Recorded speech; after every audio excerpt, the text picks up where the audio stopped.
Hey, good morning to the morning show. Good morning, it's night time. Good afternoon to the afternoon show. Good evening, everybody, on Patreon. That's weird. So instead of doing a question and answer this week, we decided just to talk about our cost of living in Thailand, because that seems to be the most questions that we get every week. So we thought we'd do like a proper breakdown on everything. So the first thing when people ask me, what I say to them is it really depends on where you are, what you do, and what your priorities are, and what you like. I think everyone asks this question because in the back of their head, they're like, I want to live in Thailand, and they have that seed planted in their head that how much does it cost? How much do I need to live in Thailand? So that's what the question I'm trying to answer for you guys. So what we do, we're comfortable the way we live. Like we train all week. We get food at the gym, but if we're not eating food at the gym, there's a restaurant up the road. We eat twice a day. They're big serves for 60 baht a meal, and they're really big, like big chicken and veggies and a little bit of rice. So yeah, let's just talk about food first. Yeah, we eat that twice a day, so that's 120 baht a day. That's for the food budget. Yeah, but see, if you don't like Thai food and you want to eat somewhere else, then you're looking at like triple the price. Like Western food in Thailand is expensive. If you want to eat Thai food, then you want to look for places that sell meals for like 40 to 60 baht. But again, it depends where you are. Like northern Thailand is a lot cheaper than the south, so it might be a bit more difficult to find that price meals down south. You have to find, doesn't matter where you are, you need to find the good places that serve big serves, you know. Yeah. Like here, you can say we eat Thai food, and there's most Thai places here in Phuket is expensive. It's like 80 baht a dish. Yeah. That's like with no Or rice. even like 120 baht. Yeah, like 80 baht a dish is pretty normal. That's with no rice, and then you pay 10 baht for rice. Yeah. So that's like 90 baht a dish, and that brings it to 180 a day. Yeah, so if you're eating that like multiple times a day, then the price really easily adds up. Yeah. So you need to find a good place, which we can always try and recommend no matter where you are. We've been pretty much everywhere. Yeah. But also another option is cooking at home. So you can cook at home, you can do groceries. There's like a lot of grocery stores like Tesco, or you can go to the little Thai markets. They have like really cheap meats and veggies and things like that. So that can be very, very cheap. And it can actually be really expensive if you don't know, like if you're not thinking properly about what exactly you're paying for vegetables, because they can rip you off. Yeah, like the Thai markets, they charge different prices for Westerners and Thais. So if you go there, if your trainer can take you there, it's good. But Thai markets are good. Just be wary about how much things should be a kilo and stuff. But you can live very cheap at cooking at home, and that depends on where you're going to stay. For accommodation wise, like you might have to spend a little bit more to get somewhere with a kitchen, but you'll sacrifice that by cooking at home and eating clean. You'll lose more weight as well, because they put a lot of oil and sugar and MSG in a lot of Thai places. Or you can find a good one that doesn't do so much, but they still whack in the oil and sugar. But eating twice a day and training hard, you will lose weight anyway, but you just got to be careful. Yeah, so you can, we eat out twice a day, and then if we want, like I always make a shake, or like we have fruit and muesli or something here at home as well, for the mornings, for after training and stuff. And it's not just to save money, it's all you really need, you know, is 2 big meals a day, maybe a protein shake and a little bit of fruit. Like, you really don't need more, you just want it. Yeah. So... But, it depends. What you spend on food depends on where you eat, how often you eat out, if you cook at home. But yeah, there's like plenty of different options. Then you've got like, people spend a lot of money at 7-Eleven and they don't realise. So in Thailand, you have to buy drinking water. So everyone goes to 7-Eleven and buys little bottles. But what a lot of people don't know is that you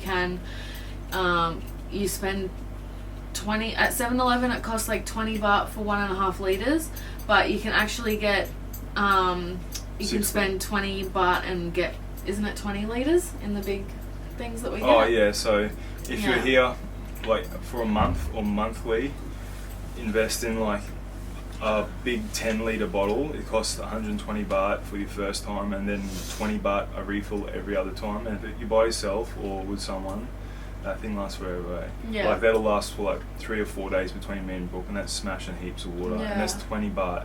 So I'd actually suggest that, because even we buy the big 6-litre ones, and we go through one of them a day, and that just adds another 60 baht to your cost. And it sounds like nothing, but stuff adds up. That's what you got to be careful. 7-Eleven snacks add up. Water adds up. Eating out the wrong places add up. And you check your bank, you're like, fuck, where have I spent my money? Also, like, just little household things like coffees, milk, just bread, I don't know, just shit like that at home you have to think about as well, because actually all that stuff in Thailand is more expensive than it is back in Australia or back in a Western country, which is really weird. Like, milk costs more here, bread costs more here. But if you know what, you stick to the 2 meals, you have a couple of things in the fridge, it's fine. Like, don't stress about that, you'll be living really cheap. Okay, yeah, so it depends where you want to live as well. So if you want a house with a kitchen, that is obviously going to cost more than just a studio room, and it depends where you are as well. So if you're like in the middle of the city where everything's going on, then it's going to be expensive. If you go into the Thai back streets, you can find some pretty cheap places. If you go on the internet and look for accommodation and it's advertised in English, they're advertising in English for a reason, for it to be a higher price. Yeah. You can still, you need to, if you go nightly through a website, it's going to be crazy expensive, crazy, unbelievable expensive. Yeah. But usually wherever you go, just say Phuket, monthly accommodation here in Surin Beach is like a fancy, nice area. You can, I think there's places from 6.5 to 11 or 12, and that's cheap, you know. But that 6.5 places. Wait, we're talking about 1,000 baht. Yeah, like 7,000 baht per month. So per month, everything in Thailand is like per month. So that's affordable and that's cheap, and it's a pretty nice place. Like, it's a nice place. Or you can just get a standard room, nothing in it, just aircon for around about still 5 or 6. Yeah. So that's Phuket. Yeah, Phuket is really expensive. Like, we were living up north and we had a 2-bedroom house, 2-bathroom, big kitchen. Like, it backed out onto a big creek for Sage to run around in, and we were only paying 6,000 baht a month there. But if that same house was in Phuket, it would be 20. 15 to 20,000 a month. Yeah. Easy. It depends who's advertising it, but Thai price 20, 15. So what we always do whenever we would rock up into a new place, the first thing we would do, what the hell happened? That was the teabag fucking thing. That's gross.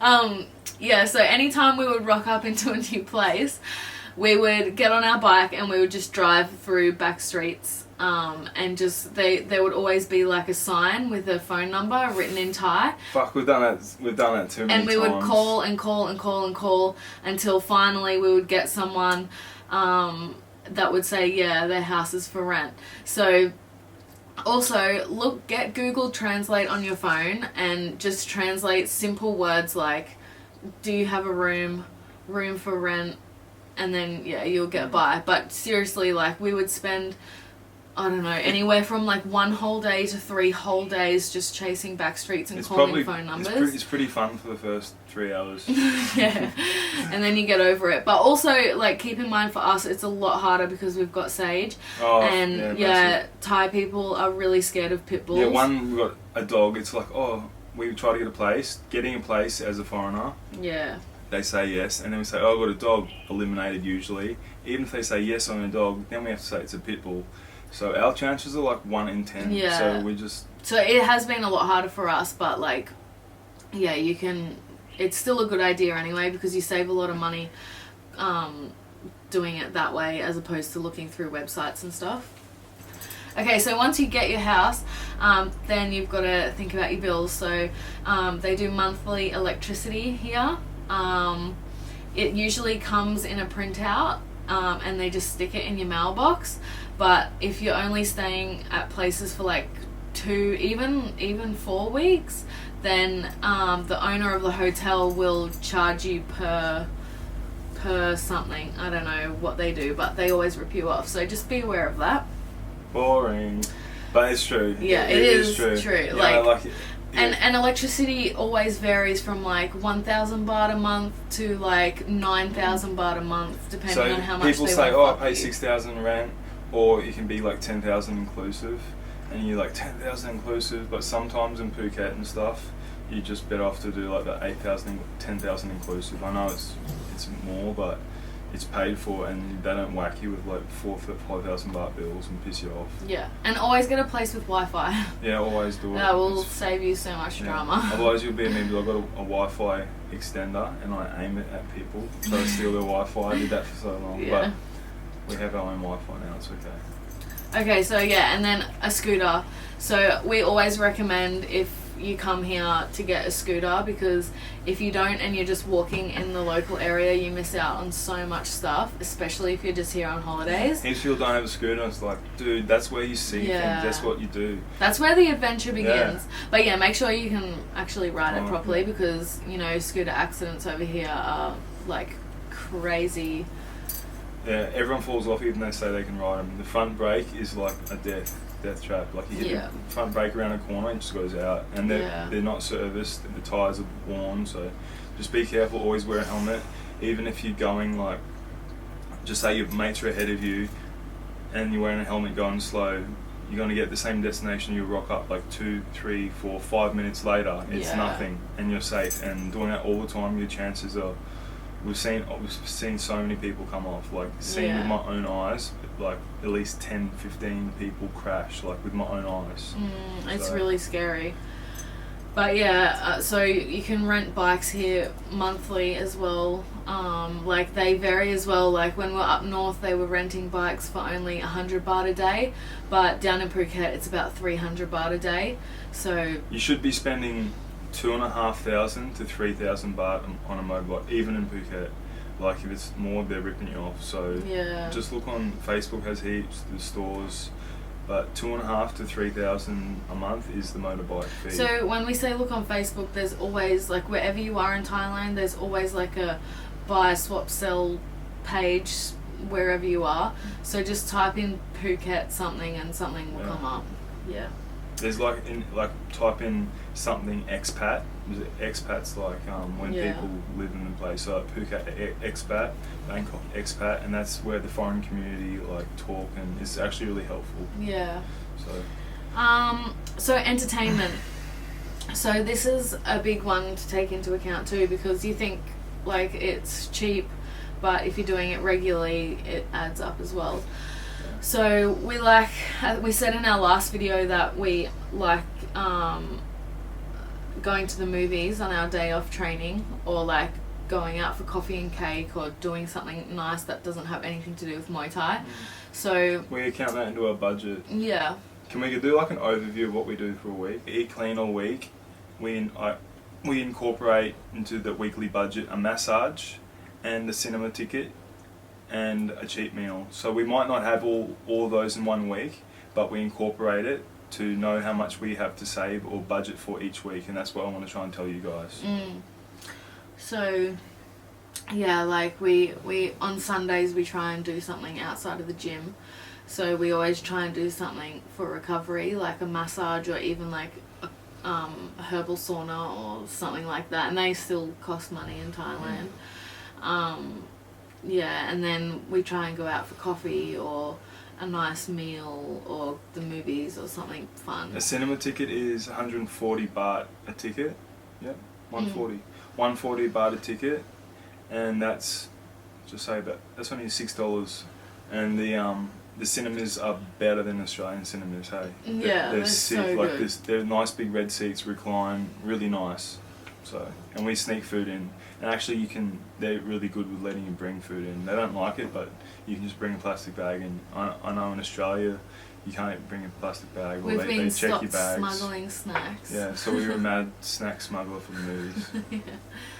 Oh yeah, and drinking alcohol in Thailand is so expensive. You cannot incorporate it into your budget. Don't even try. Like, if you're coming here to train and like party or whatever, like you have to do your own budget. I can't. That shouldn't be in your budget if you're coming here for Muay Thai and fighting. Yeah. So I'm not even helping people that want to put alcohol in their budget. Yeah. It's just varies too much and it's a waste of money. Yeah. One drink is like, it's like 120 baht or something, and that's 2 meals, and then I count in my meals, so it's just silly. Yeah, it just really throws you out. Also, the last thing that we want to talk about is training. So if you've come here to train, you might have already looked up a camp and seen the monthly rate. If you're here for like more than 3 to 6 months, then most places will do like a long-term rate. So you should always email the gym to see if they'll do that. They will. You know, you always have to ask because people are gonna charge you more if they can. You don't ask. But if I was here for more than a month, even 6 weeks, I'd say, can you please give me a rate for 6 weeks or 2 months or. Also, offering to pay in advance goes really well in Thailand. They like that. Like if you offer to pay 3 months in advance for training, then they like it, but I wouldn't recommend it. No? No way. No, because once that you hand over money in Thailand, you're quickly forgotten. So I would not recommend that. I'd pay for a session to see if you like it, and then pay monthly. But say you're going to be here for 6 months and you're getting an income and you're going to pay monthly, don't pay. I don't recommend paying, like, whack it, because you might have a falling out. You're not getting your money back. It's just we've had bad experiences with this in the past. And you'll get forgotten as well, because once they've got the money, they're like, oh, I can pay, whatever. Just keep paying. Maybe you won't get as much attention in class because, like, you've already given the money over. What a good trick is, and you could even incorporate it into your budget, is just paying for one private a week.